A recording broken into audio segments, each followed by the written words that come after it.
श्री गणेशाय नमः। श्री शिवाय नमस्तुभ्यं मित्रों। सुनिए गुरुजी के मुखारविंद से बहुत ही सुंदर उपाय बताया है गुरुजी ने। और अगर आप हमारे चैनल पर नए हैं तो चैनल को सब्सक्राइब करना बिल्कुल ना भूलें। तो भगवान थोड़ी ना कहेगा कि तू मेरे पास में आए तो मेरे चरण की रज लेकर जा। भगवान थोड़ी ना कहेगा कि मेरे पास में आकर तू ये लेकर जा। भगवान तो कहेगा मेरे पास में आया है, मांगना कुछ मत, बस मुझे जो स्नान कराया है मेरा चरणोदक लेकर जा, छीट दे पूरे घर में, संपदा भरना मेरा काम है। जहां मेरी चरण की रज पहुंच गई वहां संपदा स्वतः पहुंचती है, मैं वहां पहुंच जाता हूं। तो चरणों तक ले जा। पर लोग ले जाते हैं, पूजन करते, कलश भी उड़ेलते, जल भी चढ़ाते, पर आते समय खाली लेकर आ जाते। भगवान को इतना बुरा लगता, मेरे दरवाजे से खाली जाए मुझे कितना बुरा लगेगा। जो आए वो भर कर जाए, भले 2 बूंद लेकर आओ पर उसमें चरणों तक थोड़ा सा लेकर अवश्य आए। हमारी माताएं बड़ी प्रेम से कहती हैं, आप लोगों के मन में भी ये बात जरूर होगा, जितने लोग टीवी पर कथा सुन रहे हो, फेसबुक यूट्यूब पर श्रवण कर रहे हो, आपने भी सुना होगा, घर की जो माताएं होती हैं, कभी भी घर का रसोई घर का बर्तन जिसमें सब्जी बनाई है, 50 लोग अगर जिम में आ रहे हैं और कह दिया आज का निमंत्रण है, 50 लोगों का पार्टी है, ये है वो है, सुहागिल है या ब्राह्मण भोज है, तो वो जो खीर का पात्र होगा, जो बर्तन होगा, जो सब्जी का पात्र होगा, माँ उसको खाली जल्दी नहीं करती है। भले उसमें सब्जी थोड़ी ना थोड़ी पड़ी रहने देगी, जब तक सब जिम कर नहीं चले जाएंगे तब तक उसमें पटक कर रखेगी। क्यों? क्योंकि उसमें उसकी बरकत है। उसी तरह जल चढ़ाने के बाद हम जब लेकर आते हैं पात्र के अंदर, ये उसमें उसकी बरकत है।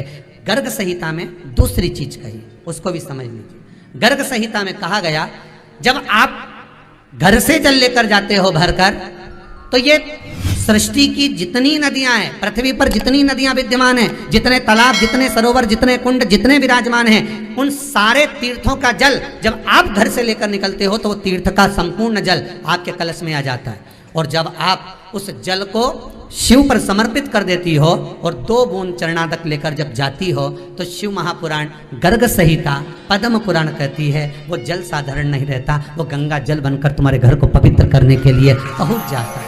वो पवित्र गंगा जल बन जाता, उसको लेकर प्रवेश कर जाता, उसको लेकर सामली बारी, 2 तली, शंकर जी की 5 लड़कियां, ऊपर से जो पानी गिर रहा है, बीच में जहां से ये जल गिरता है उसके बीच में एक मोटी लाइन होती है। ये मोटी लाइन शंकर जी की 6ठे नंबर की लड़की है, अशोक सुंदरी, शंकर भगवान की छोटी लड़की अशोक सुंदरी। ये बीच में शंकर जी का संपूर्ण परिवार उस शिवलिंग के पास में होता है। जिस दिन आप पशुपति व्रत करें उस दिन चंदन ये दोनों चरणारविंद में लगाएं और कंकु रोली बीच में जो लाइन है अशोक सुंदरी की वहां चढ़ा और भगवान शंकर से विनती कर कर उसी रोली और चंदन को मस्तक पर लगाकर अपनी कामना कर कर वापिस सजाएं। 5 पशुपति व्रत भगवान पशुपति नाथ के नाम से करें और उसके बाद में 5वें व्रत के दिन एक श्रीफल पर मोली लपेटकर अपनी कामना कर कर 108 बेलपत्र के साथ शंकर को चढ़ा दें और सीधा सीधा जानते हो, आटा चावल दाल वगैरह नमक मिर्ची शंकर जी के मंदिर में सीधे के भाव से ब्राह्मण को दे दें। शाम को व्रत तोड़ लें। 5 व्रत जो पशुपति व्रत को कर लेता है पशुपति व्रत के नाम से, उसके मनोवांछित फल कामना पूरी हो जाती है। शंकर उसके मन की कामना पूर्ण कर देते हैं। ऐसे पशुपति। अगर कोई बच्चा सीए की पढ़ाई में कर रहा हो या कोई अच्छी पढ़ाई कर रहा हो, उसकी नौकरी नहीं लग रही हो या पास नहीं हो रहा हो, अच्छे नंबर से निकल ही नहीं रहा हो, एग्जाम नहीं पास ही नहीं हो पा रहा हो, तो उस बच्चे के लिए पशुपति व्रत अगर एक व्रत भी वो पशुपति नाथ का कर लेता है और बीच में जो लाइन है उस लाइन पर शहद चढ़ा देता है और उस शहद को चम्मच में उठा कर लियाता है, एग्जाम देने के 1 दिन पहले वो शहद खा लेता है तो बच्चा अच्छे नंबर से पास हो जाता है, कभी जिंदगी में फेल नहीं होता। जो एग्जाम में बैठेगा उसमें अव्वल निकल जाएगा। पशुपति व्रत का इतना प्रमाण है, साधारण व्रत नहीं है पशुपति। शंकर भगवान ने पशुपति रूप धारण किया। समय बीता, आगे चरित्र आता है महाराज।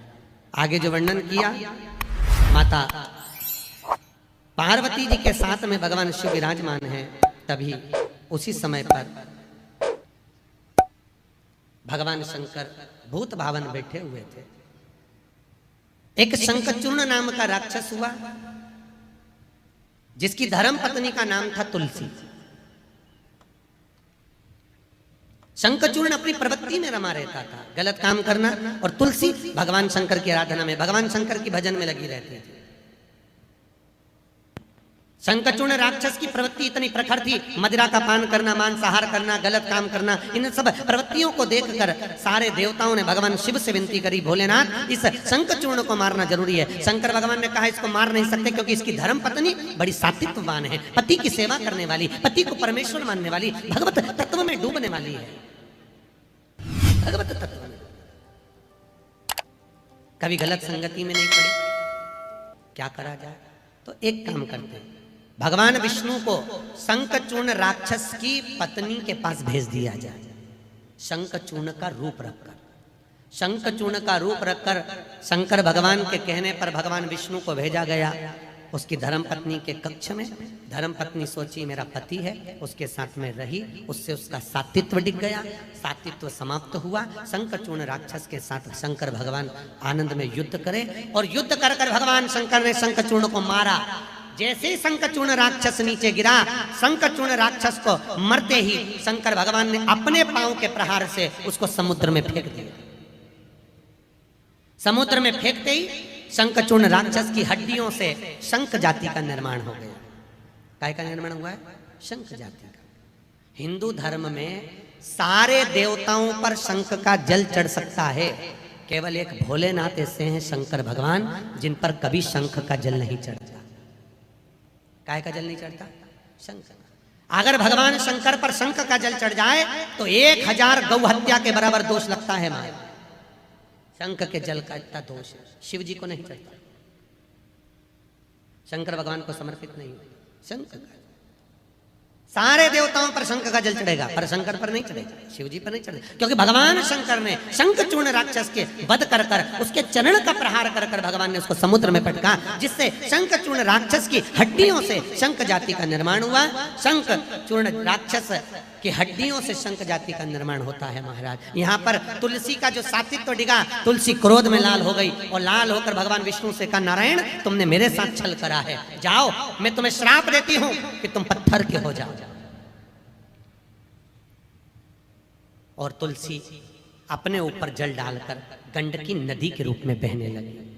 गंडकी नदी के रूप में जब तुलसी आई तो गंडकी नदी प्रकट होकर बोली, हे शंकर भगवान तुमने मेरे पति को मारा है, इसलिए मैं कभी भी तुम पर नहीं चढ़ूंगी।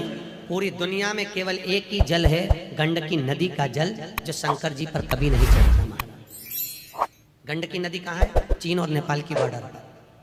आप लोग अगर पशुपति गए हो, नेपाल गए हो, तो नेपाल में अगर शंकर भगवान का अभिषेक होता है तो वो आपसे पूछते हैं पंडित जी ये जल कहाँ का है। अगर आप बोलेंगे कि हम भारत से लेकर आए हैं, इंडिया से लेकर आए हैं, तो वो जल शंकर जी पे चढ़ाने देंगे। अगर आपने कह दिया नेपाल का जल है तो वो नहीं चढ़ाने देंगे, क्योंकि वहाँ गंडकी नदी का जल आता है और गंडकी नदी का जल शंकर को नहीं चढ़ने देते। एक प्रसंग बड़ा सुंदर सा है स्कंद पुराण का, कि भगवान शंकर पर जो जल चढ़ता है वो उत्तर दिशा की ओर क्यों जाना चाहिए, ठीक है।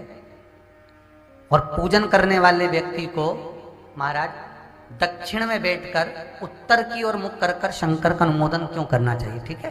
जब हम शिव जी की अर्चना करते हैं तो हमारा मुख कहाँ ज्यादा होना चाहिए? उत्तर की ओर, ठीक है। दक्षिण में, दक्षिण की ओर से हम बैठे जहां भगवान का जल जा रहा है महाराज उस ओर देखते हुए, अर्थात उत्तर की ओर हमारा मुख होकर हम भगवान के शंकर की आराधना करें। जैसे पूर्व अभिमुख होकर शिव की जो आराधना करी जाती है वो एक श्रेष्ठता का फल देते हैं, फल देगी, मना नहीं है। पश्चिम की ओर मुख कर कर जो शंकर की आराधना करी जाती है उसका फल मिलेगा, मना नहीं है। पर दक्षिण में बैठकर उत्तर की ओर मुख कर कर जब हम शंकर की आराधना करते हैं उसका जो फल होता है वो शीघ्र प्राप्त होता है। पर ज्यादातर लोग कैसे करते हैं? आप लोगों ने भी तो करा होगा, बोलो जरा जम के। कहाँ बैठते हो? महाराज जी उत्तर की ओर तो जलाधारी का मुख है, ऐसे एक सहज भाव। ये शिवलिंग है, ये जलाधारी, ये उत्तर की ओर है। तो तुम लोग कहाँ बैठोगे? ये यहाँ जा रही है तो ये शिवलिंग है तो तुम इसके सामने बैठोगे।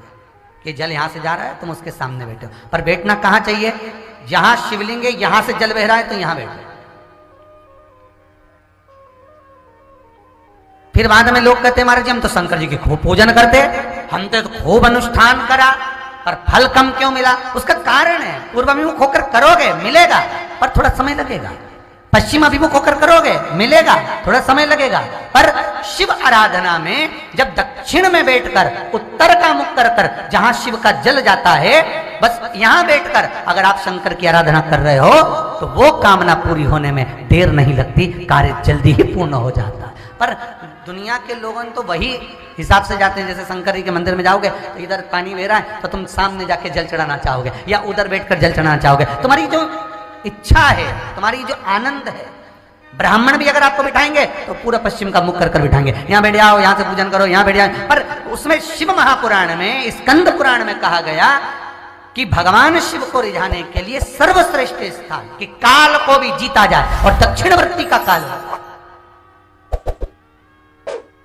पितरों को भी जीता जाए, दक्षिणवर्ती का पितृभाव, असुरों को, हर तरह से जो हमारे कार्य को सिद्ध करे, तो उत्तर की ओर क्यों, तो उसका भी वर्णन किया गया महाराज। एक बार बड़ा सुंदर चरित्र भाव से सुनिएगा।